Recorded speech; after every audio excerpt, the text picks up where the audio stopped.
50-some years in the ministry, we preach on most of the subjects. But our subject this morning is imperative of sound doctrine.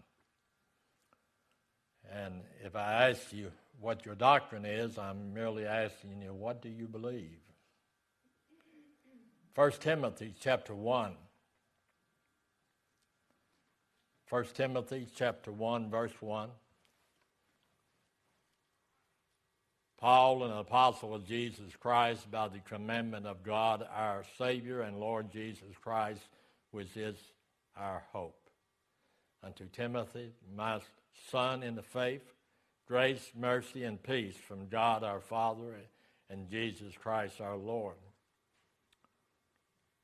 He besought thee to abide still at Ephesus, and when I went to Macedonia, that thou mightest charge some that they teach no other doctrine.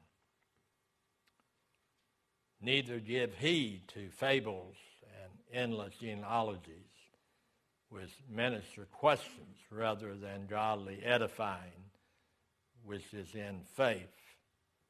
So do. One verse in chapter 3, verse 15. But if I tarry long, that thou mayest know how thou oughtest to have behaved thyself in the house of God, which is the church of the living God, the pillar and ground of the truth.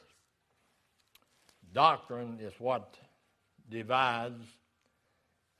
If I've had one statement given to me more than any other statement out on visitation, is that